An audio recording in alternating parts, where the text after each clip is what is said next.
안녕하세요. 한양대학교 자연처리연구소 학부연구생 이채원입니다. 이번 주는 아카이브에 작년 12월에 공개된 논문이 Texture gradients are a flawed metaphor for automatic prompt optimization에 대해서 소개되어 있습니다.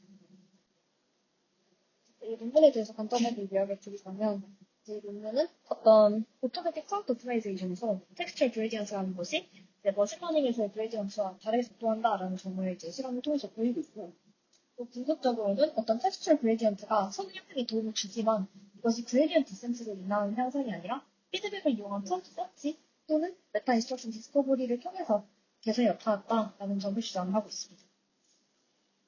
먼저 이 논문의 모티베이션에 대해서 간단히 설명을 드리자면 이제 오토매틱 프롬프트 옵티마이제이션이라는 방법론이 존재하는데요. 이는 사람이 직접 프롬프트를 튜닝하지 않고도 어떤 스페시픽한 퍼포먼스를 높이기 위한 방법론입니다.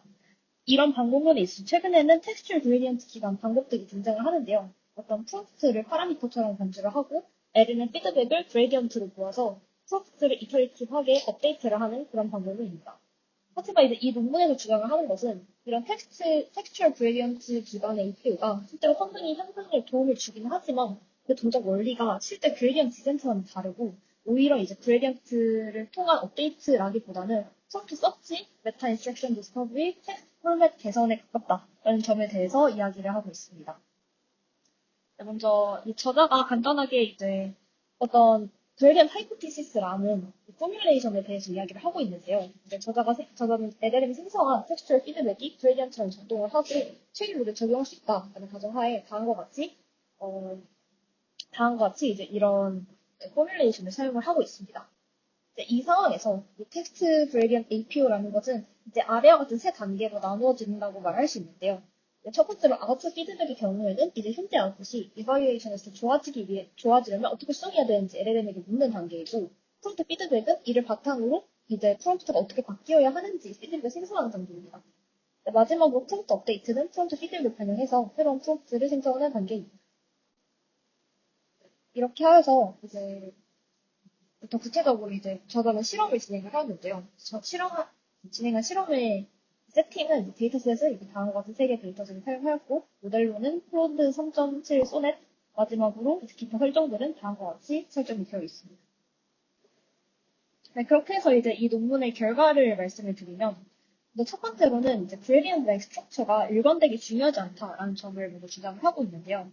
이제 오른쪽에 보이시는 이 색깔의 막대를 비교를 하시면 보실 수 있는데, 첫 번째로, Gradient Like APO가 그냥 일반적인, 그러니까 프롬프트, 최적화가 되지 않은 프롬프트보다는 성능을 높이는 경우가 많았다라고 보고를 합니다. 하지만 이것이 원스텝 APO, 그러니까 이제 그레디언트처럼 여러 단계를 거쳐서 어떤 피드백이 전파가 되는 그런 단계가 아니라 그냥 한 스텝만 거치는 그런 APO보다 항상 좋았던 것은 아니다라고 이야기를 하고 있고요. 특히 이제 웹 오브 라이스 세팅에서는 이제 그레디언트 레이가 또 좋았지만 다른 데이터셋에서는 이제 그 정도의 차이가 나타나지 않았기 때문에 따라서 이제 이런 그레디언트 라인 구조로 인해서 성능 향상이 나타난 것이 아니다라고 주장을 하고 있습니다. 두 번째로는 incorrect evaluation이 대부분 성능을 해치지 않는다라는 점에 대해서 이야기를 하는데요. 이제 어떤 evaluation을 수행을 할 때 그때 이제 그런 트러스트를 주고 이제 그걸 바탕으로 해서 너가 어떤 부분에서 잘못했는지에 대해서 리플렉션을 잘 만들어라 라는 식으로 이제 시키는 그런 방법들이 있는데, 이제 이런 상황에서 진짜 그레디언트 디센트라고 한다면은 잘못된 레이블을 넣으면 잘못된 리플렉션이 나오기 때문에, 잘못된 그레디언트가 생성이 되기 때문에 성능이 크게 떨어지는 것이 일반적입니다. 하지만 이제 실제로 실험을 진행해 보았을 때에는 인커렉트한 이바lu에이션을 사용을 해도 대부분의 경우에 성능 저하가 유의미하게 나타나지 않았다라는 것을 이제 아래 바들을 비교를 하시면 확인하실 수가 있고요. 이제 이 점에 대해서 저자는 APO가 어떤 계속 익센트를 전달을 한다기보다는 어떤 이런 제너럴한 메타 인스트럭션을 학습하기 때문에 이런 결과가 나타난 것이다 라고 해석을 하고 있습니다. 세 번째로는 이 발리데이션을 수행하는 과정에서 그 발리데이션 효과가 제한적이다라는 이야기를 하고 있는데요. 이제 이는 여러 개의 이제 후보를 제시를 하고 그 후보들 중에서 밸리데이션을 해서 가장 좋은 후보만 넘긴다 이런 식으로 밸리데이션을 수행을 하는 그런 방법들도 존재를 하는데 이것이 그렇게 뚜렷한 효과를 보여주진 않았다라는 그런 의미입니다. 그래서 이제 이 바들 간의 비교를 해보시면은 그 차이를 이제 확인을 하실 수가 있는데, 이제 일부 세팅에서는 도움이 되었다고 하지만 전체적으로 일반적으로 효과가 나타나진 않았고요. 그리고 또 추가적으로 이제 이후에 다시 소개를 드릴 내용인데, 이제 어떤 밸리데이션 효과가 나쁜 업데이트를 막기보다는 여러 개의 후보가 있고 그 중에 좋은 프롬프트를 발견하는 좀 디스커버리 역할을 좀 더 하고 있다는 점을 이야기해드립니다. 이제 마지막으로는 프롬프트 온리 옵티마이제이션도 이렇게 작동한다라는 이야기를 하고 있는데요. 이는 이제 지금까지는 어떤 피드백을 주고 그 피드백을 바탕으로 프롬프트를 고쳐라라고 했다면은 여기서는 그런 피드백을 주는 과정 없이 바로 그냥 프롬프트를 다시 써라 아니면은 개선해봐라 라고 프롬프팅을 하는 그런 방법을 의미를 합니다. 그러니까 단순 리라이트를 했을 때에는 디폴트 프롬프트와 큰 차이가 없었지만 인풋과 프롬프트처럼 이제 임프루브를 해봐라 라고 지시를 했을 때에는 이제 일부 과정에서 상당히 좀 향상이 되었다라는 점을 확인을 할 수가 있었습니다. 하지만 이제 결과적으로는 어떤 피드백 드리븐 APO, 그러니까 텍스처 그레디언트를 사용하는 APO 방식들이 일반적으로 프롬프트 원리 방식보다 더 잘 작동을 하였습니다. 이제 마지막으로 이제 추가적인 분석들을 진행을 하였는데요. 그 분석 중 하나가 이제 이 밸리데이션의 효과에 대해서 이제 이야기를 해보는 그런 분석이었습니다.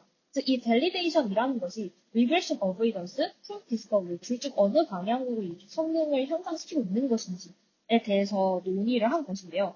첫 번째로 regression avoidance라는 것은 프롬프트를 업데이트해서 이제 성능이 저하될 수 있는데 그것을 막는 것인지 아니면 proof discovery, 즉 다양한 프롬프트들을 제안을 함으로써 더 좋은 프롬프트를 우연히 찾아내는 것인지에 대해서 이제 이야기를 하였습니다. 이를 위해서 이제 어떤 밸리데이트 셀렉션을 캔디데이트 수를 이제 여러 개를 늘려가면서 이제 실험을 수행을 하였는데요. 이때 캔디데이트의 개수가 5개일 때 그냥 단순히 한 개를 뽑는 것보다 유의미하게 성능이 높았다라는 것을 확인을 할 수가 있었습니다. 또한 이제 캔디데이트 수가 증가할수록 성능이 증가하는 약한 양의 코릴레이션도 관찰을 할 수가 있었습니다. 따라서 이제 캔디데이트 수가 증가할수록 더 성능이 좋아진다라는 것은 어떤 이런 밸리데이션이라는 것이 나쁜 업데이트를 막기보다는 여러 후보 중에 좋은 프로그램을 찾는 어떤 디스커버리로서의 효과가 더 강하다라는 점에 대해서 주장을 하고 있습니다. 이상으로 공유 마치도록 하겠습니다. 들어주셔서 감사합니다.